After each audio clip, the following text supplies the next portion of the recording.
शेख अब्दुल कादिर जिलानी भाई नबी इस्लाम की वफात के 500 साल बाद आए। उनके लिए उन्होंने तो दीन में कोई कंट्रीब्यूशन नहीं किया। नहीं, मैं बात वो बापा जानी थे अपने जमाने। इमाम बुखारी की तो पढ़ी हुई है। बताएं अब्दुल कादिर जिलानी ने इस उम्मत को क्या दिया। बिस्मिल्लाहिर्रहमानिर्रहीम। फ़िरक़ा जेलमिया के मौजूदा प्रेसिडेंट उन्होंने अपनी गुफ्तगू में ये बात की। उन्होंने कहा हज़रत शेख अब्दुल कादिर जिलानी की क्या कंट्रीब्यूशन है दीन में, उन्होंने क्या किया है इस्लाम की खातिर, उन्होंने क्या उनकी खिदमात हैं दीन में। इमाम बुखारी की तो खिदमात हैं। ये देखें मेरी टेबल पे किताब पढ़ी है, इमाम बुखारी की कंट्रीब्यूशन पढ़ी है और इतने में उन्होंने लहरा कर बुखारी दिखा दी। उन्होंने कहा ये देखें इमाम बुखारी का कितना काम है। काश वो ये 5 जिल्दों में हज़रत शेख अब्दुल कादिर जिलानी की ये कुरान करीम की तफसीर भी दिखाते।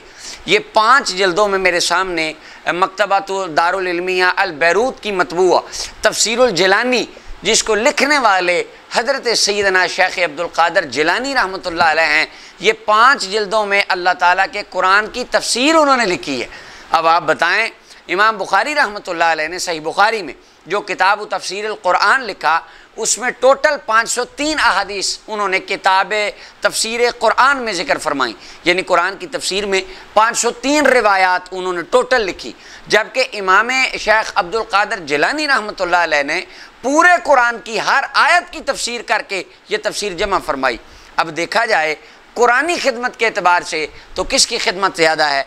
वैसे अहले अदब का ये शेवा नहीं होता कि मसलन यहाँ पर बिलफ़र्ज़ अगर कोई मुनकिर हदीस बंदा कंपैरिजन शुरू कर दे और कहे कि हज़रत इमाम बुखारी ने तो 503 लिखी हैं और शेख अब्दुल कादिर जिलानी ने तो कुरान की हर आयत की तफसीर लिखी है, तो लिहाजा कंट्रीब्यूशन तो इनका है, इमाम बुखारी का क्या है।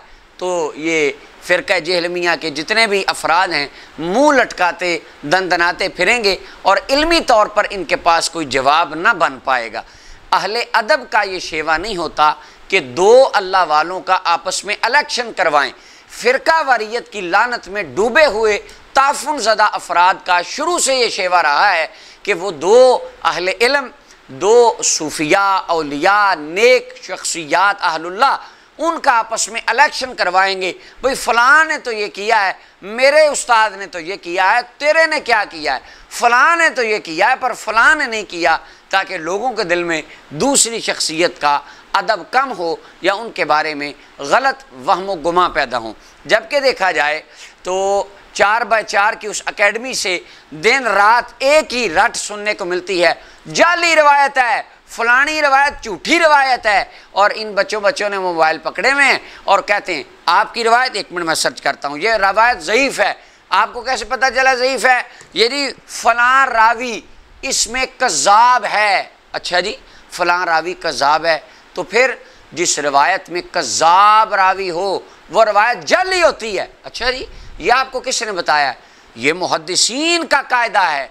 अच्छा, तो ये कज़्ज़ाब जो है एक बंदा आज से 900 साल पहले गुजरा, आपको कैसे पता चला वो कज़्ज़ाब झूठा है?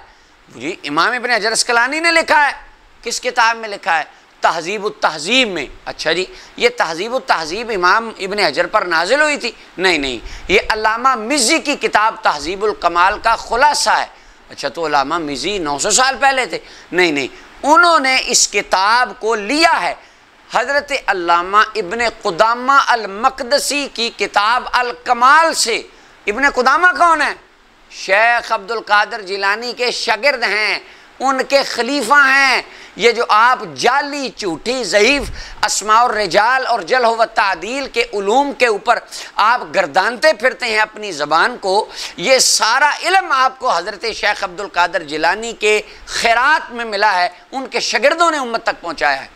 हज़रत सुल्तान सलाहुद्दीन अय्यूबी रहमतुल्लाह अलैह ने जब फ़लस्तीन को बैतुल मुक़द्दस को फ़तह फरमाया, ईसाइयों से सलीबियों से उन्होंने इसको आज़ाद करवाया, तो उस टाइम सबसे पहले फ़लस्तीन की मस्जिद अक्सा में मुसलमानों के क़िबला अव्वल में जिस साहिब ने खुतबा दिया वो हज़रत शेख अब्दुल कादिर जिलानी के शागिर्द थे और हज़रत सुल्तान सलाहुद्दीन अय्यूबी के चीफ़ एडवाइज़र हज़रत शेख अब्दुल कादिर जिलानी के शागिर्द थे। 13 उलूम जिसमें कुरान, हदीस, फ़िक़्ह, उसूल फ़िक़्ह वग़ैरह शामिल थे, हज़रत शेख अब्दुल कादिर जिलानी अपने मदरसे में रोज़ाना पढ़ाया करते थे। ज़ोहर की नमाज के बाद तजवीद व क़िरात कुरान करीम को अच्छे अंदाज से पढ़ना अपने तालिब इल्मों को सिखाया करते थे। 70,000 के करीब अफराद उनकी मजलिस में आकर तायब हुए, उनकी ज़िंदगियाँ बदली और वो दीन की तरफ राग़िब हुए। ये उनकी कंट्रीब्यूशन है। कुरान की तफसीर लिखी, ये किताब अल-गुनियतुत तालिबीन है। इसमें नमाज, रोज़ा, हज, ज़कात, अम्र बिल मारूफ, नही अनिल मुनकर, अच्छे अफ़ाल, बुरे कामों से बचना, ये सारी चीज़ें जो एक मुसलमान के लिए लाजिम है वो आपने लिखी।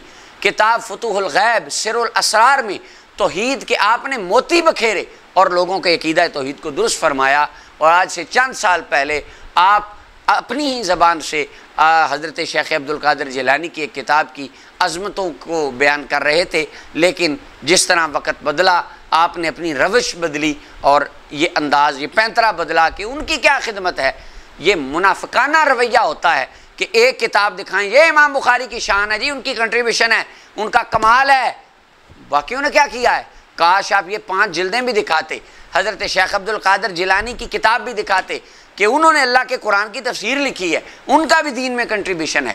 तो लिहाजा अहले अदब का ये शेवा नहीं होता कि वो 2 बुज़ुर्गों का या 2 अहलुल्लाह का आपस में इलेक्शन करवाएं और एक की शान को बढ़ाएं और एक की शान को घटाएं। इमाम बुखारी रहमतुल्लाह अलैह के ऊपर मैं बहुत सारी गुफ्तगू कर चुका हूँ, जिनमें आप इमाम बुखारी के अकीदों से भागते हैं और इमाम बुखारी रहमतुल्लाह अलैह के नज़रियात और उनके मामलात से आप दूर जाते हैं। जबकि इमाम बुखारी रहमतुल्लाह अलैह भी हमारे इमाम हैं, हज़रत शेख अब्दुल कादिर जिलानी रहमतुल्लाह अलैह भी उस उम्मत के इमाम हैं, रसूलुल्लाह सल्लल्लाहु अलैहि वसल्लम की उम्मत के ये दोनों अनमोल हीरे हैं।